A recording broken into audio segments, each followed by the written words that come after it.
Saturday, and you know exactly what that means. It means wrestling weekend review podcast slash live stream number 56. Gosh darn it, I've been doing this 56 times and I can't believe it. And I will continue to do it until I feel like I don't want to do it anymore, and I don't know when that will be, so just letting y'all know. Hey, oh, almighty Vin, hey, thanks for coming, man. Hey, what's up? What's up? I know, it's a long time no see. I haven't seen you in a long time. Hey, my flock. Hey, thanks. Hey, everybody that comes into the live stream, if you want to hit that like button, it is never a requirement, but I would appreciate it. I would appreciate the likes. Hey, thanks, Almighty Ben, for coming. I don't know, have you been sort of going live recently? Because I'm not sure if I remember if I'm subscribed to your channel or not. I can't remember, but I know it's been a while. Hey, thanks, my flock. I can't wait for the live stream tonight, though.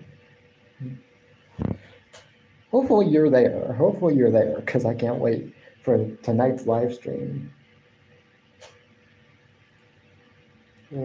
Brain Buster, however your name. Hey, I'm great, Austin. Yeah, tonight, for those of you who are here who know that I am into wrestling or into professional wrestling, tonight is Money in the Bank, and I will be watching it via Peacock. I'll be watching it via Peacock. What exactly did you do, Austin? Hey, thanks guys for the 3 likes. I don't know if I've ever gotten this many likes. Oh, okay. Well, hey, even if she doesn't decide to go live tonight it's no biggie. I'll be watching something on Peacock anyways, so I don't know if I'm going to be able to be there. Oh, that's great, Austin. I like listening to music. I like listening to music too. I like listening to a lot of different music. But yeah, no worries. But hey, let's just get into it right now with Monday Night Raw. Monday Night Raw was a very good show. It was the go home show for Money in the Bank. Money in the Bank. We got the opening saw Jey Uso. Jey Uso came out in the opener. He talked about the Money in the Bank ladder match. He will be involved in that along with 5 other competitors, that being Drew McIntyre as of Monday. Yeah, I still do that. I've done it now, I think, twice for this channel. I'll basically be doing that every Christmas now, I'm pretty sure. I'll just let you guys know what I got for Christmas. I'll let you guys know what I got for Christmas. So, Jey Uso will be in the men's main event ladder match tonight, along with the following superstars: LA Knight, Carmelo Hayes, Andrade El Idolo, Chad Gable, and then as of the end of Monday Night Raw, we found out that Drew McIntyre will join him because the main event match of tonight of Monday Night Raw this week was a Money in the Bank qualifying match, the final Money in the Bank qualifying match for the men. Sheamus versus Drew McIntyre versus Ilya Dragunov. Drew McIntyre wins the match and will be headed off to Money in the Bank. As far as my predictions for the Money in the Bank ladder match, men's, I don't know. I'm going to go with Drew McIntyre just because I feel like if they give it to him, they might run this. They already have the storyline of him and CM Punk being at each other's throats, so I could very well see CM Punk constantly like oh, thanks, my flock. I really do appreciate it. I know not everybody is able to come on to my live streams, but I do appreciate it no matter what. If we could get this to 10 likes, maybe 10 likes, that would be great. That would be great because I think I've only had that happen like twice in the entire time that I've done live streams like this, done this particular live stream, or just gone live, period. I don't know if I don't think only twice have I had like 10 likes. But that's okay. Again, Jey Uso was out there. He was talking about the Money in the Bank. Oh, thanks. I don't know whether to be. I don't know whether to be scared or thankful. like, uh-oh, I'm on TV. But then Chad Gable would come out. Chad Gable also is going to be in the men's Money in the Bank ladder match. He had some things to say to Jey Uso. He talked about how the Wyatt Six had been on his tail since they debuted. He also talked to Jey Uso about how he knows that Jey Uso at one point was quote unquote taking the Fireflies for himself, but it was obviously in honor of his friend Bray Wyatt, not. It wasn't stealing the Fireflies. He was just doing it in honor of a friend. Then the Wyatt Six do come out. So they again target Chad Gable, and we get another VHS tape delivered to Michael Cole from, I guess it's Abby the Witch, which is being portrayed at the moment by Nikki Cross.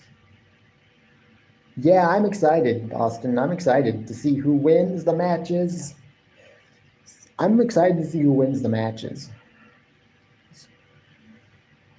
Also, the very first match, if I'm not mistaken, that we got was Xavier Woods versus Karrion Kross. This match went about 5 minutes. Went about 6 minutes. I can't remember exactly how long. Yeah, it's pretty cool. Yeah, if you have Peacock, then I suggest watching it. And if you have Peacock and if you are subscribed, like the subscription I have is the regular one, the $5.99. I don't have the Premium Plus one because I just can't really afford that one as much. I mean, yes, I would love to be able to watch Peacock without ads, but hey, a few ads doesn't bother me that much. I'm okay with a few ads every now and then. But yeah, I would definitely suggest watching tonight if you can. This match, I can't remember exactly how long this match went, but Xavier Woods did win via, I think, a roll-up.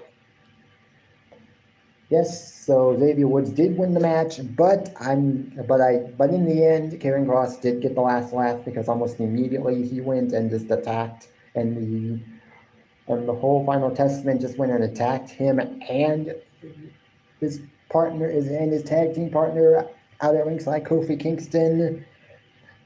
Karrion Kross locked in, I guess, an arm bar of sorts on the. I can't remember what exactly the submission was, but it was a submission hold, an arm submission hold of some kind, and he was really just letting Kofi Kingston have it.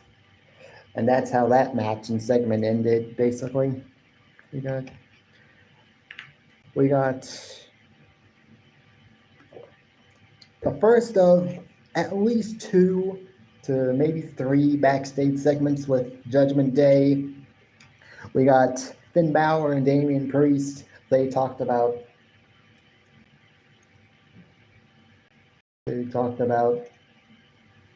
Liv Morgan, the situations with Liv Morgan, and then Finn Balor had a few words to say to Damian Priest about his conversation, about his promo the previous week with Seth Rollins, where Damian Priest made it clear that Judgment Day need him a lot more than he needs them. And this is going to Obviously, they're teasing the fact that he's going to eventually be split from the Judgment Day soon. Whether it's him going just on his own or the Day taking him out forcibly like they did with Edge. I could see that happening either way. Either way, he's leaving Judgment Day soon. Damian Priest. And he's basically said that ever since, and Finn Balor made the revelation that ever since, he feels that ever since Damian Priest won the World Heavyweight Championship, he's been different. He's felt different. He's felt different in his eyes. And so he's definitely been different, a different Damian Priest, because he's not allowing he's asking to fight his own. Every time he's had a match, it's been almost the same thing. Like, he wants to do it on his own.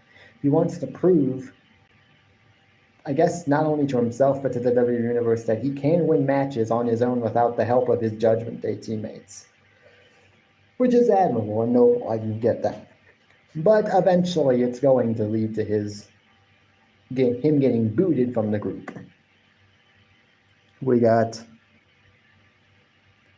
another Damian Priest Seth Rollins segment this week. They hyped up their match at Money in the Bank for the World Heavyweight Championship.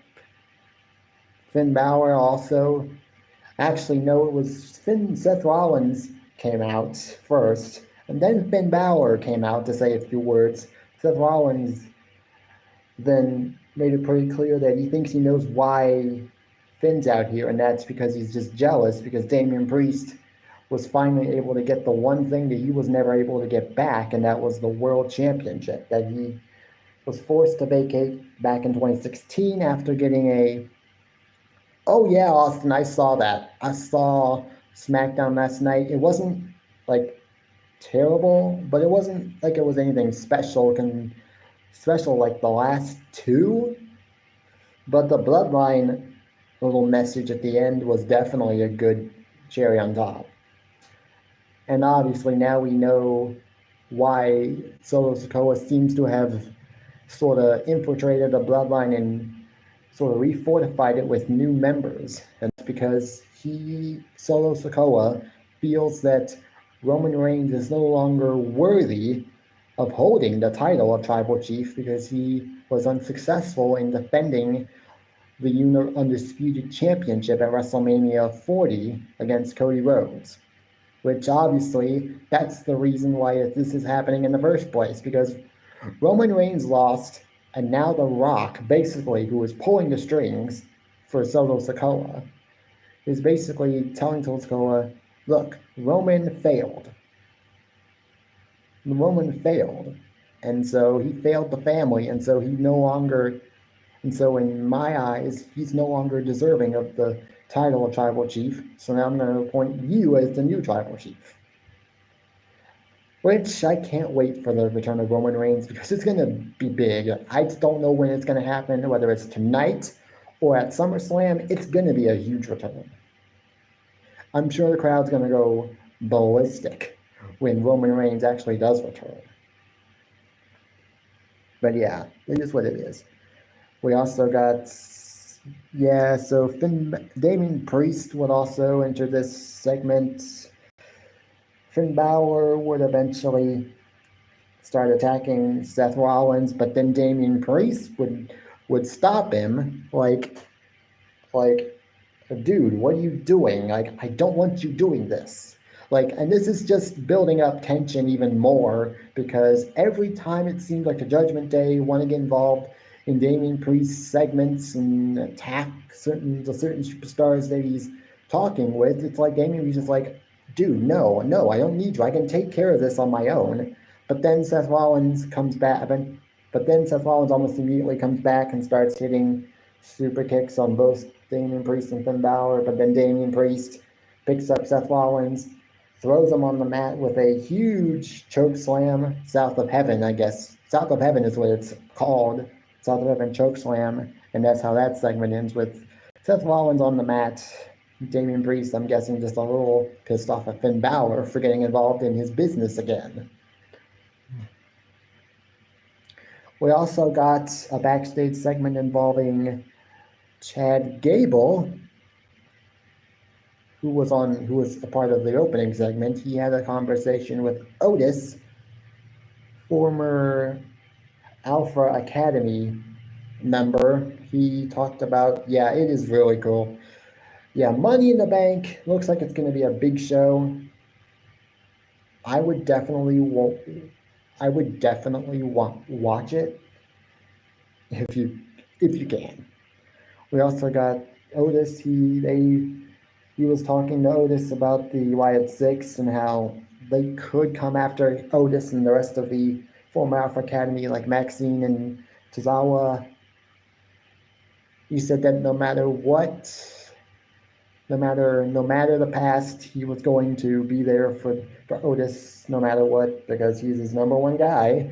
But he had this sort of crazy Joker-like smile, like, yeah, I'm just using him, and then when I feel like I don't need him anymore, I'll just get rid of him, and eventually this is going to result in the Creed brothers joining up with Chad Gable as a new Alpha Academy.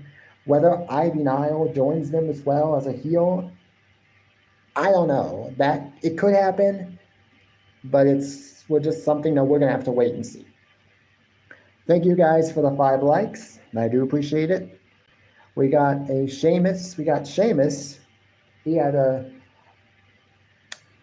message to his competitors in the Triple Threat main event, which was a Money in the Bank qualifier. Drew McIntyre and Ilya Dragunov. It was simple stuff. He didn't win the match though, so I guess it doesn't really matter now. We got another video package involving Bo Dallas, who I'm pretty sure is leading the Wyatt Six as Uncle Howdy. And what they could be going for here is a split personality sort of gimmick with Bo Dallas. Kind of similar to what they did with Bray Wyatt and The Fiend when Bray Wyatt was still here with us, and he was The Fiend from late 2019, from like the summer of 2019 until like 2021, I guess. WrestleMania 37 during that time. He really had a split personality where he was like one person who seemed normal at all. Who seemed normal, but then he had like a darker side, like a fiend persona. So it was really scary, and he had a creepy mask and everything. It was cool. We also oh no. Oh, where you used to live. Oh, okay. Hey, well, hey, here and I. Well, hey, that's the way Mother Nature is. That's the way Mother Nature is every now and then. We also got Ilya Dragunov.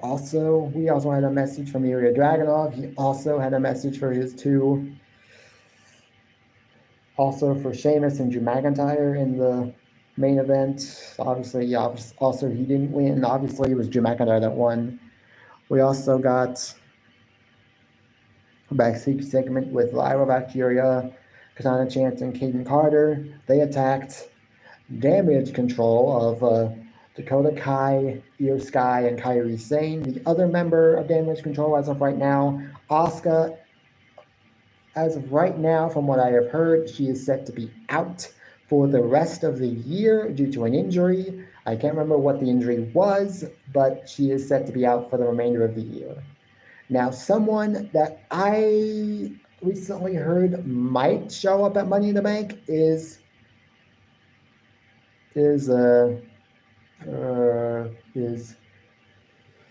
Charlotte Flair. Charlotte Flair might return at Money in the Bank. I don't know, but it could happen. It could happen. We got another Money in the Bank qualifying match. This was the last of the Money in the Bank qualifying matches for the women. Zoe Stark versus Dakota Kai versus Ivy Nile. I was going for Ivy Nile in this match because I feel like she's new. She could definitely benefit from being in that match. But then they gave it to Zoe Stark. It was okay. Am I a huge fan of Zoe Stark? I'm a fan, but only to a certain extent. I feel like she just isn't for. I don't know. There may be some people that don't like her, but in her defense, most of the women in WWE are not booked like stars. And so how exactly do you expect the crowd to really care that much about them? That's just been my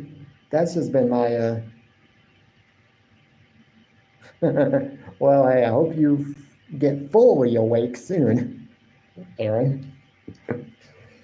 7 likes, I appreciate it. But yeah, it's just booking. It comes down to booking. When you book half of the women's roster in WWE to not look like stars, or when you book them in like squash matches, the crowd just doesn't. Sometimes they just don't seem to want to care much. But it is what it is. Congratulations, Zoe Stark. We also got a Braun Breaker and Sami Zayn segment. This will. Oh, and as far as who wins the women's Money in the Bank ladder match, I think it's Tiffany Stratton. It could be Chelsea Green because she's from Canada, but then again, I don't know why they would even feel the need to put it on her simply because she's from Canada. And by the time SummerSlam gets here, and by the time SummerSlam is over, I do expect Chelsea Green, I do expect Nia Jax to be women's champion. That's what I expect. That's what I do expect. We got Ludwig. We got the Braun Breaker, Sami Zayn segment. They were hyping up their match at Money in the Bank for the Intercontinental title. As far as who wins this match, I do not know if they're going to give it to Braun Breaker. If they do, then congrats to Braun Breaker. He more than deserves it after being a great NXT champion twice and then having a terrific. He's had a great first couple of months on the main roster on the main roster as a full-time main roster superstar, because even when he was drafted, even though when he did sign to SmackDown earlier in the year, he was still technically in NXT defending the NXT tag team titles with Baron Corbin. I do eventually feel like so either one of two things is going to happen in this match with Braun Breaker and Sami Zayn. Either Braun Breaker wins and we're crowned a new champion, or they do a DQ finish involving Sheamus and Ludwig Kaiser, because Ludwig Kaiser had a message earlier on in the night, and he called out both Sheamus and Braun Breaker, which I don't know if that's coincidence or not. But I feel like it's more than a coincidence that Ludwig Kaiser would have something to say to both Sheamus and Braun Breaker, even though he is currently in a feud with Sheamus. So this may be something to look out for. We also got Rey Mysterio versus Dominic Mysterio. This match went about 9 minutes. I did see how long this match went. This match went to go for about 9 minutes. Rey Mysterio actually wins after a failed attempt to help Dominic by Liv Morgan, who is the current Women's World Champion. She had a match with Zelina Vega over the World Championship. Dominic Mysterio went out there to, quote unquote, I'm guessing he went out there to help.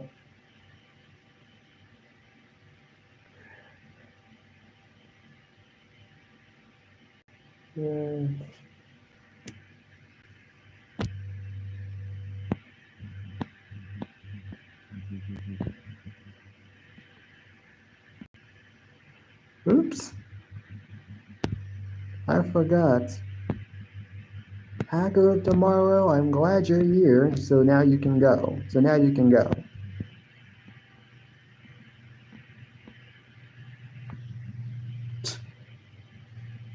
Well, over here, I think it's in like the 90s. In the 90s, at least over here. Yesterday it was really hot.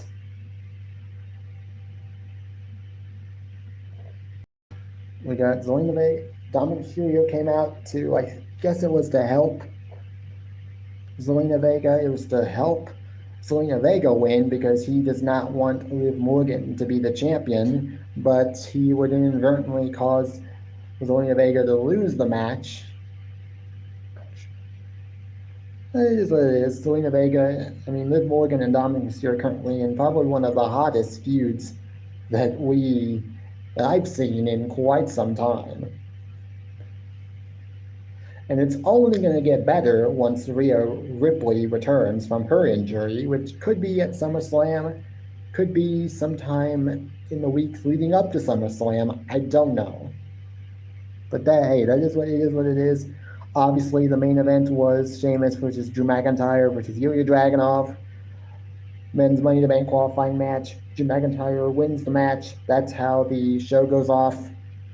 If I was to rate Monday Night Raw this week, it would be a 7 out of 10.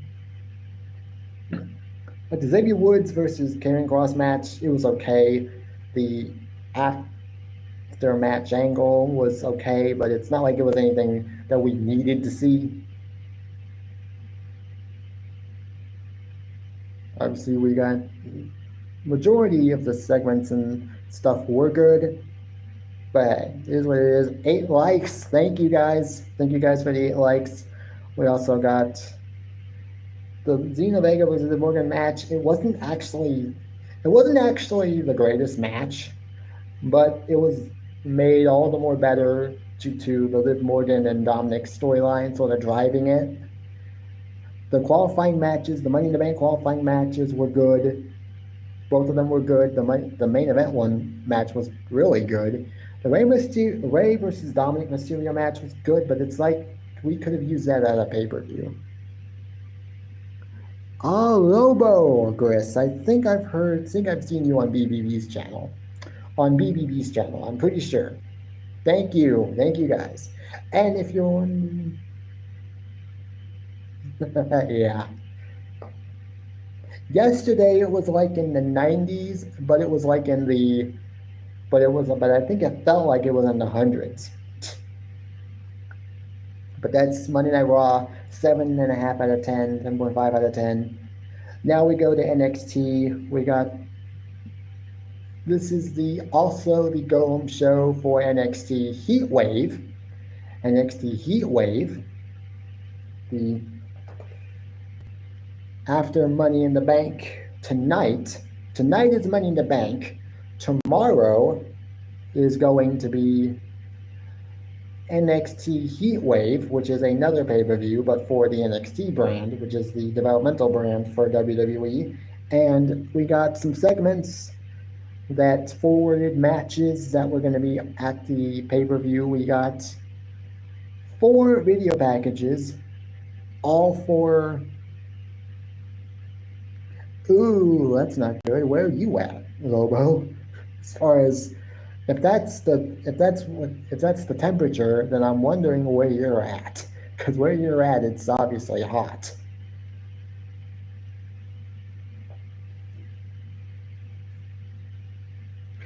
Yeah, we got a Javon. We got a promo video package for Javon Evans, who will be in the Fatal 4-Way match for the NXT title involving Trick Williams. Oh, okay. Wow.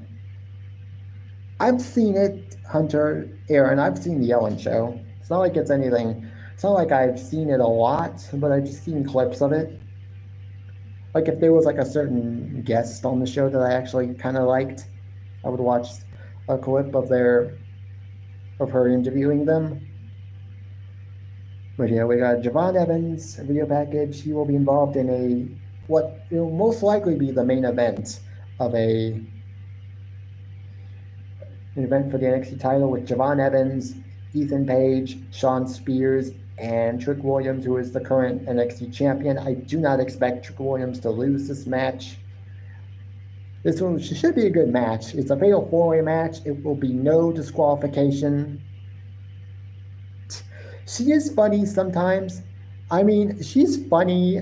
She was really funny as Dory, on Finding Nemo. That was probably the funniest thing I think she's ever done. Out of all the things I've ever seen her in, whether it was her talk show or her self-titled show Ellen, or her role in Finding Nemo and Finding Dory, that was probably the funniest thing I'd ever seen. Just this blue tang fish that suffers from short-term memory loss. It runs in my family, or at least I think it does. We got video packages for Javon Evans, John Spears, Ethan Page, and Trick Williams all throughout the show. We got Alexis King and Eddie Thorpe backstage interaction. No doubt this will lead to a match in the coming weeks. We also got a video package for Wes Lee, who will challenge Obafemi for the NXT North American title. I am also going to be giving my predictions for NXT Heatwave right now as far as who wins this match. Wes Lee versus Obafemi. I do think Wes Lee might win because they've made a stipulation to the match, where if Wes Lee loses, he can no longer challenge for the North American title as long as Obafemi is champion. That, I think, is setting up the stage for a Wes Lee win. I show speed. Yeah. And like I said, I don't expect Trick Williams to lose his championship. Yeah. 80s was good. 80s was great. 90s was okay as far as the early to mid 90s. But then the late 90s with the Attitude Era changed everything, and it was holy smack. There were tons of totally risque segments and match types, and it was a lot. It was a lot to take in. Not that any of it was bad, it's just that it was really crazy and out there in the Attitude Era. From 97, basically from 97 to 2000, basically.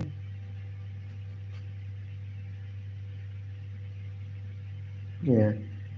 Yes. We got also recently, I'm not sure what all has been going on, but an NXT superstar by the name of Brooks Jensen has recently been causing a lot of, I guess you could say, problems.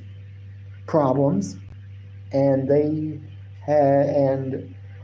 there's been some speculation as to why he hasn't. Yeah, I know. For a while it was. Especially in the PG era, there was a lot of stuff that they did that was watered down from what they were doing. Yeah, Jack Swagger, I haven't seen or heard from him since I heard that he got released from AEW. He might be doing what a lot of wrestlers are doing and just doing independent promotions. I haven't heard from a lot of wrestlers that recently got released, either from AEW or from WWE. Except I know pretty much, although I think it's pretty obvious where Ricochet is going. We got some matches. We got New Catch Republic. They were in tag team action against Tyler Bates and Pete Dunne. They were in tag team action versus the team of Hank Walker and Tank Ledger. This match went about 8 minutes. It was an okay match. New Catch Republic do win the match, and after the match, both teams showed respect towards each other, did a handshake. Yeah, NXT's always been good in my eyes since since about this time last year, and not all of NXT shows can be good, but the majority of them have been. Now next week, Oh, the Lucha Dragons of Kalisto and Sin Cara. Because if I'm not mistaken, Sin Cara is now wrestling under the name Mystico and has shown up in AEW on a number of occasions. Which I didn't realize that was the name he was going by now, is Mystico. Although I don't know if that's the original Sin Cara or the one they later brought, or the one that they had with Hunico playing the character. I can't remember which one it was. But we got that. We also got a... Yeah, I know Kalisto hasn't been in WWE in a long time. But I'm not sure he's wrestling because I haven't heard from him as far as wrestling is concerned. I just feel like... But I know he's friends with Mercedes Moné, aka Sasha Banks, so I feel like... So... We also got we also got a match with Oro Mensa of Metaphor. He had a match. He had his first match since, I'm guessing, getting attacked by... He hasn't had a match in a long time that I can remember. But he had his first match in a long time against Miles Bourne of the No Quarter Catch Crew.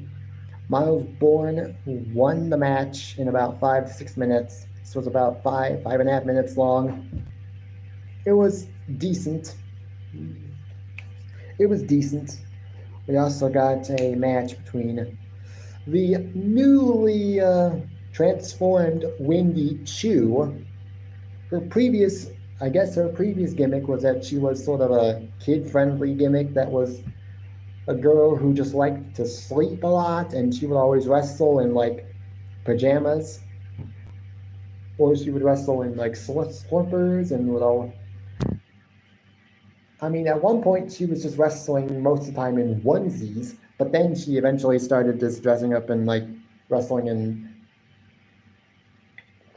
sleep attire. Yeah, I know, I understand. They did have that at WrestleMania 17. WrestleMania 17, they had a gimmick battle royal with a lot of old wrestlers, and the Iron Sheik went on to win that match.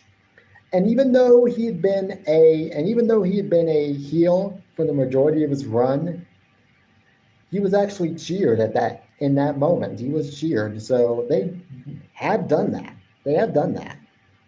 And I just don't know what legends they have who are currently still wrestling, who could still wrestle. Like, I know Billy Gunn, who was in the WWE during like the Attitude Era as a part of the DX with the New Age Outlaws and Road Dogg. He's still wrestling, but it's for AEW. Jeff Jarrett is still wrestling in AEW. That's what they could... And there isn't anybody else that's really a legend that's wrestling in AEW besides maybe Christian Cage and Adam Copeland. But in terms of like being like 50 years or older, I don't know who else is there. Because I know Jeff Jarrett's been wrestling since like the early to mid 90s. Oh yeah, and he still is. When he came back this year and became the final boss, that was by far one of the best versions of Rock. It was basically a combination of, I'm guessing, current Rock and Hollywood Rock, because what they did was they used a variation of his Rock theme song, current Rock, of his classic Rock theme song and the Hollywood Rock theme that he used, which I thought was perfect. But hey, it is what it is. Also, Wendy Choo versus Carly Bright. This match went on for about 4 minutes. Wasn't anything special, but I'm interested in seeing where this new sort of darker gimmick for Wendy Choo goes. Because apparently Wendy Choo is now adopted sort of a darker gimmick where she's now wearing like dark makeup and eyeliner and stuff, and she looks like she's creepy and stuff. So I can't wait to see where this goes, where this leads to. Then we also got the opener of the opening match of the night was actually Jada Parker versus Mi Chin. They battled in a street fight. This match was the longest match of the night, went about 9.5 minutes. Oh yeah, I'm ready for the. Oh, don't tell me I'm not ready for that. I'm not ready for NFL. It feels like only yesterday the Super Bowl was happening, and now it's like already July, and I can't believe it. This match was the longest match, I think, of the entire night. We got a bunch of segments, and only like these were maybe really only 4 out of the 5 matches I think we got. So we got one other match between Izzy Dane and Brynlee Reese. Brynlee Reese, who was in that match, only lasted about 3 minutes, 2-3 minutes, and it was a squash match. So it didn't feel like covering that match because nothing really happened. And Izzy Dane won, so it didn't really make much sense to cover it. But Jada Parker was Mi Chin. This was a 9-minute street fight in which Jada Parker would actually go on to win the match. One part of the match that I thought was really cool was at one point, Mi Chin was outside the ring. She was coming at Jada with a lead pipe. Then Jada would go on to, would almost immediately, as soon as Mi Chin got close, started using a fire extinguisher to blind Mi Chin. Then Jada decided to do, I guess, her sweet cheek. I think it's called sweet. She calls it sweet cheek hip check, a hip check, and she hip checked her, but right through the wall of the arena. That was only the second time I've seen that happen to somebody. That was a pretty cool moment to see. And the other time I saw that was when Bron Breakker speared Carmelo Hayes through the retaining wall, which I thought was also cool when that happened. But then Jada Parker did win this match. We also got a Roxanne Perez, Lola Vice face off. They will also face off in a match at Heat Wave for the NXT Women's Championship. I do not think Lola Vice wins the match. I do think they are going to save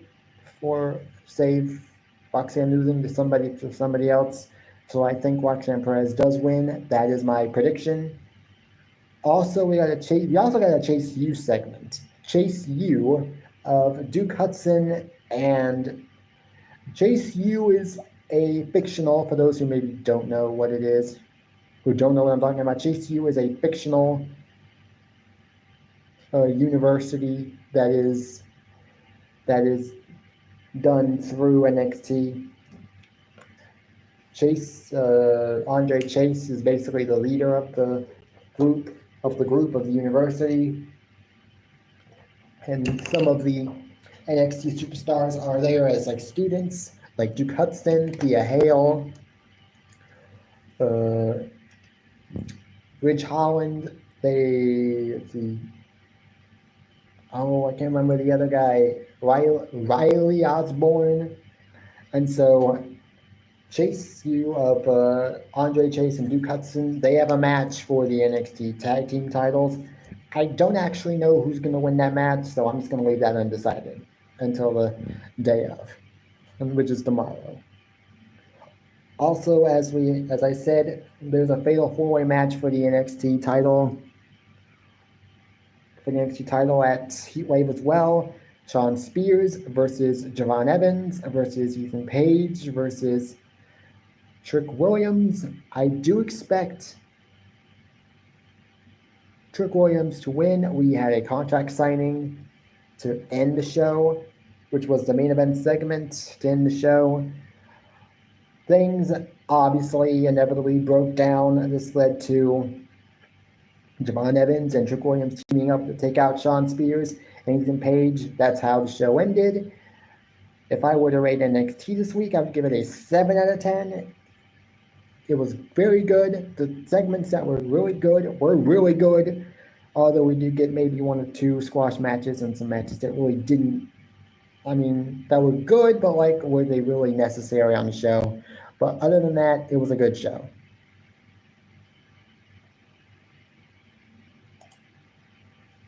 Wait. So, and now for AEW Dynamite, which is on Wednesdays. On Wednesdays, for those who don't know,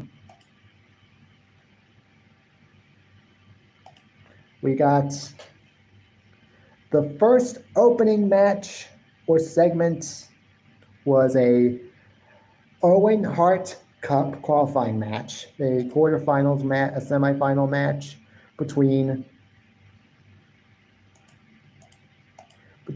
Pac and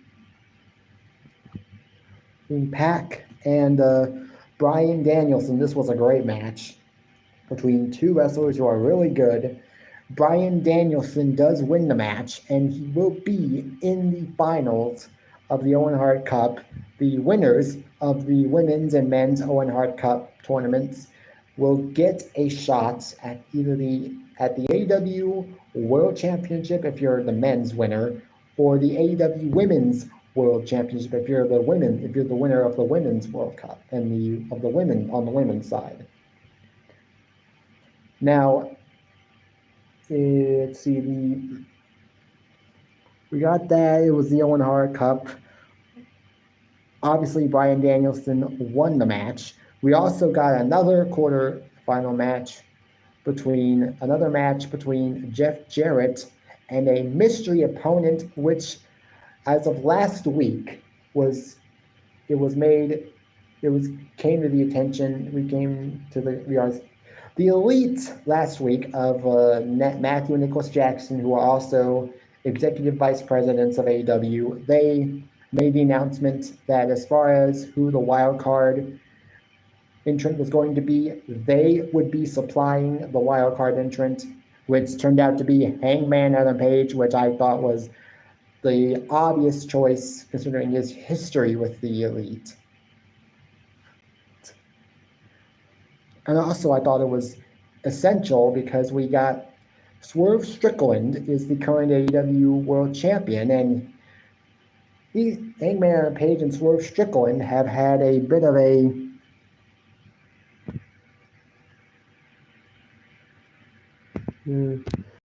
lot of history as of late. Last year, going into early this year. Sorry, trolls, but you're not welcome here. Thanks for the views, but you're not welcome. But yeah, as far as who wins the men's Owen Hart Cup tournaments, I'm either going with Bryan Danielson or Hangman Adam Page. Storyline-wise, I think it would work for Hangman Adam Page to win because it would be the perfect opportunity for them to pick up where they left off with Swerve and Hangman. But I don't know. They could give it to Bryan Danielson though. We also got, but Hangman does win the match. Later on in the night, we got a backstage segment with the Elite and Hangman on the page. The Elite were happy that he's back, congratulated him on his win, but apparently Hangman wasn't there for the Elite. He's there to win the Owen Hart Cup, more than likely to take the World Championship from Swerve, a title that he, quote-unquote, basically promised to never let Swerve get his hands on. And now that he is the champion, Hangman just has even more reason to go after him. We also got Will Ospreay. The main event was Will Ospreay. We got Chris Statlander, who was in the Owen Hart Cup, also in the Owen Hart Cup. This was another Owen Hart Cup match.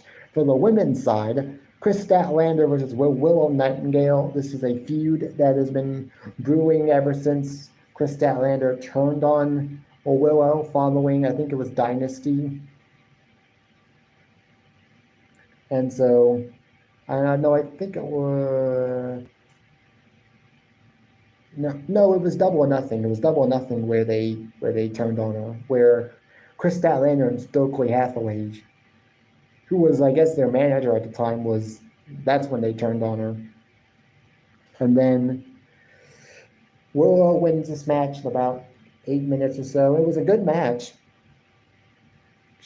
So, but I can't remember what the finals is. I think it's as of yesterday, last night was AEW Rampage, and earlier on in the night we had a Tony Storm on Dynamite. We had a Tony Storm.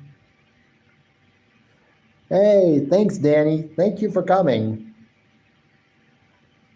Thank you for coming, Danny. And yes, my flock is very cool. She has been here the entire time.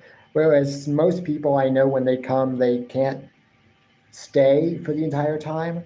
But for those that actually are able to stay, I appreciate it, and I appreciate the likes. 8 likes, even with Danny not here. Because most of the time when Danny's here, he's able to get me to at least 5 or 6 likes just with his amazing, or just with his number of channels, with the number of channels that he has. But thanks. We also got Tony Storm had a backstage segment. Okay, I'll do that for my flock. I know that not everybody is able. I'm just making sure. Yeah. If I don't mod you like right away, it's either because I either don't know you, or I'm just being cautious because I don't know who is a troll and who isn't. I had that problem with that a couple weeks ago when I had one guy that was already a mod on my channel, and then a fake version of that guy came on without a mod. And yeah, we don't need to. Hey, thanks, Danny. And yeah, she shared my video out, and she's great. I appreciate it. I appreciate it a lot, guys. But yeah. Also, I am very much hoping to get to 500 subscribers at some point. I'm currently at 484, so I need to 16 more, and I need, if I'm not mistaken, I think maybe 3,000 watch hours. I can't remember the exact number of watch hours that I need, but currently I think I'm at like 300 something. I guess it's just because I don't have very many subscribers, and like the most viewed shorts video that I have, the most viewed video I have is like close to 800, close to like 1,000, but not. It's like 700 something, I think, 800 something. Oh, come on. Well, hey. Now, I mean, hey, and if you ever decide to watch Bold and Beautiful or one of those other soap operas, then you'll know that's probably what your family's based on. Yeah. I mean, yeah, I guess. Yeah. But hey, I hope you're ready for Money in the Bank, Danny, because I can't wait to watch it. And also, Trish Stratus is hosting the event. I'm excited to see. I'm excited for that. Trish Stratus is cool. Yeah. But hey, we got Tony Storm. I keep getting distracted a little bit. Tony Storm was backstage on Dynamite. At Dynamite, she was being interviewed by Renee Paquette. Tony Storm had some words of encouragement for Mariah May before her Owen Hart women's semifinals match against Hikaru Shida, which would take place on Rampage, which was last night, and Mariah May did win the match, so she is now, I'm guessing, in the finals with Willow Nightingale, who won her match on Dynamite. We also got I'm just going to say this right now, Tony Storm is quite frankly one of the best things about AEW right now. That and Will Ospreay and only a few other things. But Tony Storm is, quite frankly, one of the best aspects of AEW right now, and I'm not afraid to say that. We also got a 6-man tag team match, or a trios match as they're called in AEW. We had Hook, Samoa Joe, and Katsuya Shibata versus the Gates of Agony of Toa Liona, Bishop Khan, and Brian Cage. Thank you for the 9th like. I'm pretty sure that's Danny, but thank you anyways. This match went about, I don't know how long this match really went for, but after the match, Hook, Samoa Joe, and Katsuya Shibata definitely won this match. But after the match, Chris Jericho, and what made this match and this whole segment even better was that they actually used Chris Jericho. Apparently, before the trios match happened, he had the EVPs. He went to the EVPs, Matthew Nicholas Jackson, and got a petition to have Taz thrown out of commentary, relieved of commentary for the remainder of the show, and he was to leave the entire arena. And I thought, oh my gosh, that is something else. Chris Jericho is something else. This learning tree gimmick is either going to be the best thing he's ever done, or it's going to be a total hot mess. So far, it's been okay. It hasn't been too much or too little. It's been just enough. There have been times where it's been too much, but that was one of the better moments from Chris Jericho as of late when it pertains to this learning tree gimmick of his, where he's supposedly bestowing wisdom upon certain wrestlers who feel like they might need some guidance, I'm guessing. But hey, it was a nice little touch, considering Hook was in the match, and he didn't want Taz to be able to see what he was going to do to Hook. After the match, though, the learning tree, the whole group learning tree with Brian, Keith, Chris Jericho, and Big Bill, they all attacked Samoa Joe, Hook, and Katsuya Shibata. Even after the match, though, there was a backstage segment in which Learning Tree were still attacking Hook, which I thought was a nice little move.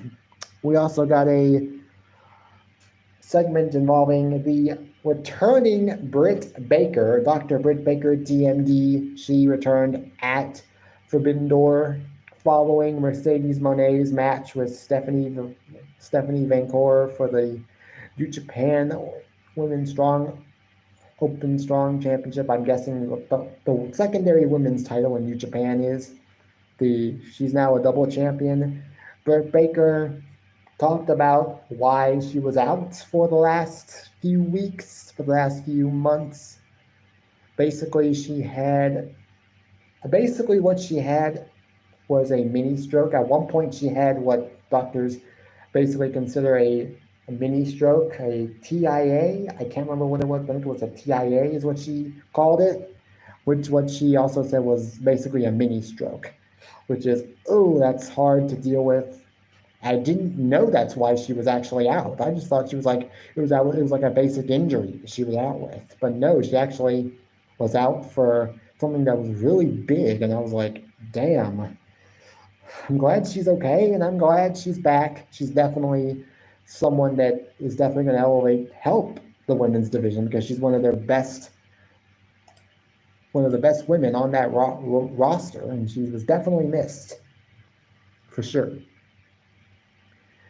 Mercedes Moné then came to, I'm guessing, overshadow this segment with Britt Baker, and she basically, I guess, was stepping on Britt Baker's return segment. She had her celebration for becoming a double champion. They both had some back and forth. They both had a back and forth conversation with each other. I'm sure eventually this will lead to a match at All In next month for, I'm guessing, just the TBS championship. which will be, I think, the first time that Britt Baker has even had a match for that title since it was debuted, I think, in late 2021. But that it is what it is. That's I'm guessing that's what happened. Before the main event match was supposed to be Will Ospreay versus Daniel Garcia for the International Championship. Earlier on, we got a backstage segment with Will Ospreay and Don Callis. Will Ospreay thanked Don Callis for all of the opportunities that he had been given as a part of the Don Callis family, but he feels it is time for him to leave the family, and he wanted out. Obviously, Don Callis was gracious, was willing to allow him to leave. Eventually, though, this will, I'm sure, lead to a moment in which Don Callis forces Kyle Fletcher, who is also in the group, to turn on his friend Will Ospreay, which I think is going to lead to Ricochet, former WWE superstar Ricochet, coming out to make the save. That's just what I'm thinking. But that's it. We got the main event, Will Ospreay with Daniel Garcia. Went about 15 minutes or so. The match was great. The match was really good. Will Ospreay did successfully defend the International Championship, but it was after the match where things started to go really sour for Daniel Garcia because MJF was there accompanying Daniel Garcia at ringside. As soon as MJF said early on in the show that he wanted to be there for Daniel Garcia at ringside, and when Matt Menard was not there at ringside, I kind of had a feeling like this was going to lead to something. Then MJF would then turn heel again for the first time since like early 2023. And he turned heel on Daniel Garcia and is now back to being the salt of the earth that we all hated from like 2020 to like 2023. Basically, for about 3 years, for about 3.5 years, he was one of the most hated professional wrestlers in the world. I think Dominic Mysterio might have that on lockdown now, because if you watch clips of Dominic Mysterio, like whenever he talks now, the crowd just instantly boos, instant boos, and they are loud. That was basically AEW Dynamite. If I had to rate the show, I would rate it a 7 out of 10. A 7.5 out of 10. It was a great show. It did. The heel turn from MJF was definitely done to perfection. No one really expected it, and it's gonna be great because I think MJF is a better heel than he is a face. But we'll see what happens, and we'll see if MJF starts reverting back to wearing suits again, because that was when he was in his heel run. He was wearing suits basically just every day of the week, except whenever they went to Long Island. He would always wear something special, like a jersey, like a New York Mets. I think it was like the last time we saw him in Long Island as a heel, he was wearing like a Mets jersey.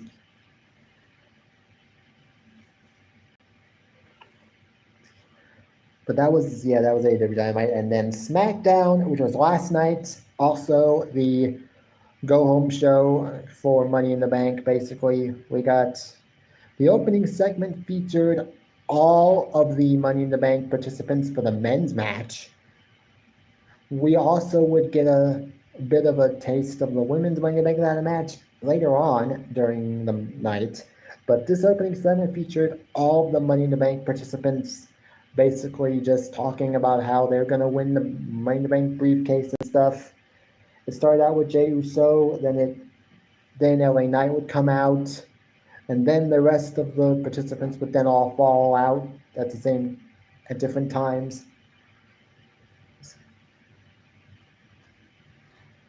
As far as who I think wins, I think it's Drew McIntyre that's winning the men's briefcase. The opening match, though, was pretty deadly versus Street Profits. This was an okay match. Wasn't anything special. Lasted about 7-8 minutes. I mean, it is what it is. Street Profits won. Pretty Deadly is basically one of those tag teams where they talk a lot of smack and they want to get in your face and complain and be like, why aren't we wrestling on SmackDown? Why are we losing all this all the time? And you just want to see them get their ass kicked. That is what it is. What it is. We also got a backstage segment involving Bayley. She was talking about the women's Money in the Bank ladder match, being interviewed about the women's Money in the Bank ladder match. When all of a sudden Chelsea Green came over to her and talked about how told Bayley how she's winning Money in the Bank. Then Piper Niven would come from out of nowhere and attack Bayley. This led to Bayley asking for a match against Piper Niven, which we did get. It was an okay match. It wasn't as good as the match they had at Clash at the Castle, but it was still good. And during the match, at times and at one point near the end of the match, we got all of the participants in the women's Money in the Bank ladder match were either at ringside or had come out from the backstage area. They all started brawling. Bayley won the match, and then Nia Jax, who is the current queen of the ring, she came out to attack Bayley. And thank you, Jeffrey, for the like and for the share. And Nia Jax came out to flatten Bayley. And then Mia Michin came out. She has had her problems with Nia Jax recently.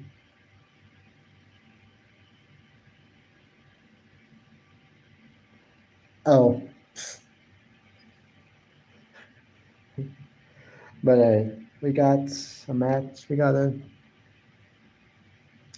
another tag team match. We got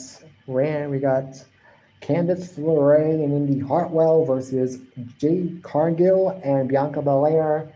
Jade Cargill and Bianca Belair win in about 5-6 minutes. Wasn't anything special.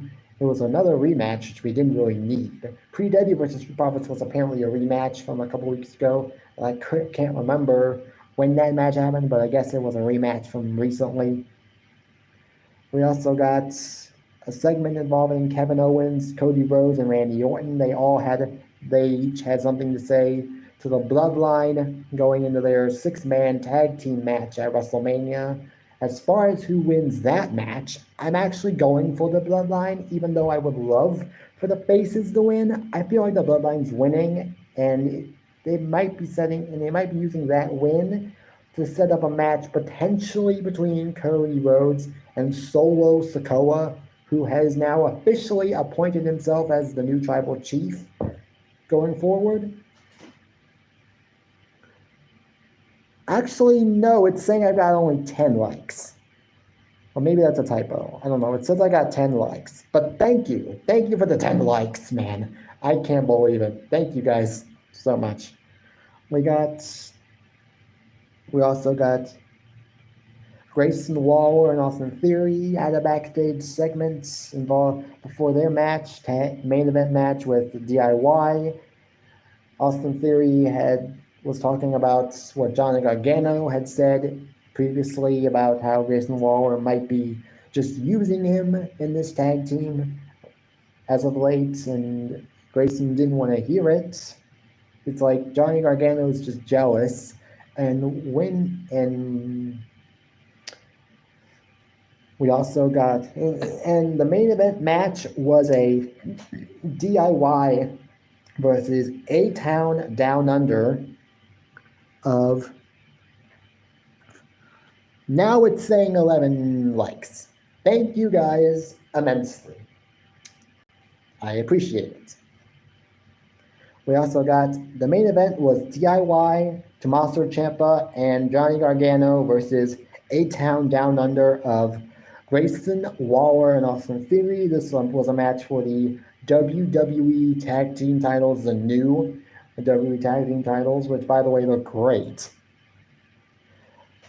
DIY, after having so many opportunities at the tag team titles, they finally do win this match, and are the new tag team champions. I was so happy for them when they won last night. I think it's much deserved. It's definitely much deserved, and it's a long time coming for a team who was great in NXT during the Black and Gold era between like 2016 to like 2019, 2020, and then it was just great. It was just great, and I don't know how their tag team title reign is gonna go, but so far they won, which was a big old yes in my book. Also, as the show went off the air, we got a message from the Bloodline, Solo Sikoa, Tama Tonga Loa, and the newest member, Jacob Fatu. They had a message for Cody Rhodes, Kevin Owens, and Randy Orton. Solo Sikoa made it pretty clear that since Roman Reigns did not successfully defend his Undisputed Championship at WrestleMania 40, that he has since, basically in Solo's eyes, and I'm guessing in The Rock's eyes too, is no longer worthy of being called the Tribal Chief. And so Solo Sikoa has since appointed himself as the new Tribal Chief. I think Jacob Fatu is now the right-hand man. I think Tama Tonga is now the I guess what Solo Sikoa was, the heavy for the group, and then Solo, and then I guess Tonga Loa is, I don't know what his role is, but I don't know. But hey, I don't know. Maybe it's slow to see the likes because it's only at 11 now. But hey, thank you guys for the amount of likes. But hey, thank you. If I had to rate SmackDown actually wasn't as good as it was the last 2 weeks. So I would give it a 6.5 out of 10. Some of the stuff that we got, like DIY versus A-Town Down Under with DIY winning, was great. The Money in the Bank, the opening segment with the Money in the Bank, men's Money in the Bank participants, that was great. The Bloodline message, the segment with Kevin Owens, Cody Rhodes, and Randy Orton was also great. But then some of the other matches like Bayley versus Piper Niven, Candice LeRae and Yaro versus Jade Cargill, Bianca Belair, Katie Dudley versus Street Profits, that was like, didn't really need to happen. But it is what it is. But that is it for me. I'm ending this live stream now.